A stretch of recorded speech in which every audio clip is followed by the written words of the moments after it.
My name's Callie Blackwell and I'm a UK cannabis activist, and I've been actively helping people with cannabis for the last few years.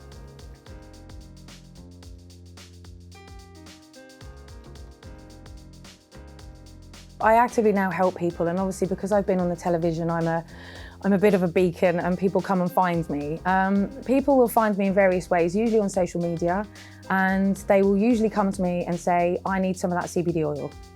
And then I have to say, what CBD oil do you need and why do you need it? And they'll usually tell me that they've got cancer. That's the main one. That's the thing that I see the most of.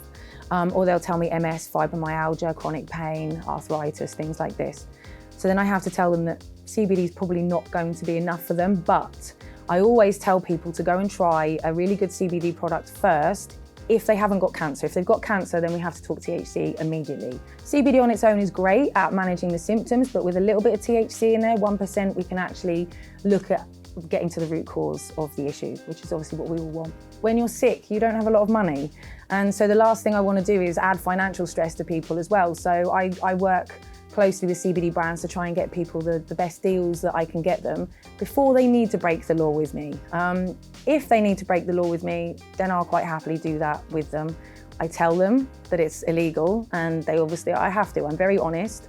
And 9 times out of 10 people will come back to me and need THC. So then therefore I will talk them through that, discuss kind of what ratios we think they need, and then I'll send the oils out, and then they'll start taking them and we'll go from there.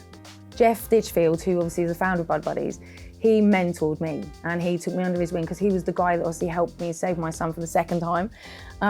So I worked very closely with him, I went to Madrid University, met Dr. Christine Sanchez, Guillermo Velasco, things like that. So I've been mentored by him, and his knowledge is, it's 15, 18 years now. So not everything I know, but a lot of what I know stemmed from him. I actually used to, when people came to me, I would pass them over to Bud Buddies. But it got to a point where they were becoming quite stretched. And actually, as an activist, I was adding to their work rather than reducing their work. Because every time I go on the television, which is great, more and more people find me. I'm just adding to their work. So then that's when I decided about a year and a half ago to start actually getting oils myself, because I felt after 5 years that I'd actually learned enough to confidently start helping people with oils. And I wanted to take away the work stresses to Bud Buddies and other organisations. So I thought, I'd start doing it myself. So here I am. I don't want to do what I'm doing. It's the stress levels. I mean, instantly, I was outside before I even got here on the phone to a mother of a 5-year-old child who's dying, and they want to try cannabis, but she's on an extraordinary amount of opioids, so I have to be very careful because of the contraindications. I don't want to be in that position. I'm not a doctor. Also, at the moment, I have the mother of a 16-year-old child who is palliative care, and the similarities between her son and my son are incredible. And so I'm feeling it again with her, and I know where she is. I know where she is. I'm not just from a cannabis company who doesn't understand. I know. And so that's another reason why I would really like this all to end, because I just want to have a life that's not continuous. So I'm on the phone to people, and I literally counsel people through everything, and I counsel them after their children have died as well, because 9 times out of 10 they do. And so I've been to children's funerals, and the parents, even after their children have died, the parents always come back to me and say, my God, what that cannabis did was incredible. And they're so thankful because they didn't die on morphine or in pain. So, for palliative care, it's amazing. But yeah, the toll that reliving every time. When I get someone with MS or fibromyalgia, it's not so bad because that doesn't resonate with me so much.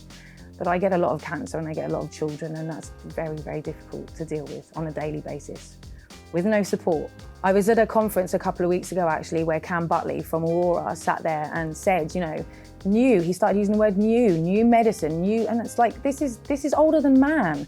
It's not new. So we need, that concerns me. But there is a place for pharmaceuticals. Very often the epileptic children that I'm trying to help, I can't help them effectively because epilepsy is very difficult to kind of treat effectively. So pharmaceuticals are great for certain ailments and they have their place. But what I fight for and what many activists fight for is freedom of choice. And that's the thing, we don't want pharmaceutical only and then to have the doors shut behind us. And that's what we're worried about, is that who is driving this train and what destination are we going to end up in? And so as much as there is a place, and these massive conglomerates need to understand that there is enough for everybody. They don't have to try and take it all. There is enough for us all. And so if they can be balanced, we can be balanced. They have their place, we have our place, and freedom of choice ultimately is what we're all fighting for. So I see CBD's place in the potential legalization of cannabis, in that it's a very good door opener. It has got an awful lot of people on side and talking about cannabis, whereas before they wouldn't. I mean, before I went on television in 2017, I believe it was, I looked at public opinion, and public opinion on cannabis as a whole was, people weren't happy about it. Since I've been on television and since other people have come out, public opinion has changed. And I think that's largely to do with CBD. It has caused a bit of confusion, but with the right amount of education and the right information going out there, I believe that actually getting the door open and having these people that would never have spoken about cannabis before now using the word cannabis, that's a big enough leap in itself for many people. I do believe that it has started the ball rolling. CBD products are amazing, but we must not forget the THC. We mustn't allow we mustn't allow THC to get forgotten about and get pushed out. I have a main concern that in 200 years' time, we won't even know what THC is. And we mustn't forget about that, because THC, although it is psychoactive, in the right ratios, in the right format, in the right situation, it's medicinal, very medicinal. And so I want the public to never lose sight of that, really. My thoughts on the Hemp Expo that we had in March was, it was really good, actually. I was a bit skeptical, because I'm naturally a bit of a skeptical person anyway. But I thought there was a wide variety of brands and companies that were represented there. And there were some really, really good ones, and there were some really, really terrible ones. So I'm hoping that with things like this, we can weasel out, or at least make them up their standards, right? And so yeah, I was very, very impressed, actually. The one experience I had that really stood out, obviously, was talking. I love talking anyway. I could talk the hind legs of a donkey. So to be able to stand and engage, and I had a very good reception as well. I think I had one of the most kind of attended talks as well, which was, it's wonderful for my confidence as well, and to know that I'm on the right page and doing the right thing, and that actually I've got a lot of support and from the public. And that, obviously, going back to the last question of how it feels to be in this role, knowing that I've got all those people behind me is actually, it keeps me going. So yeah, it was amazing. I would absolutely urge any CBD company out there to come and showcase your work. If you think you're good enough, then come and show everybody and let the public decide. You know, we've got so many companies that hide around in the background and don't really get as much exposure as maybe they should. This is an ample opportunity for you to come and get real good exposure at the Hemp and CBD Expo. And plus, I'll be there talking, so come and see me. My dream end goal is that I don't have to do this anymore, and actually these people can go to their doctor and get what they actually need, and that I'm allowed to continue to treat my son with something that's worked for him for the last 5.5 years without fear of persecution or prosecution.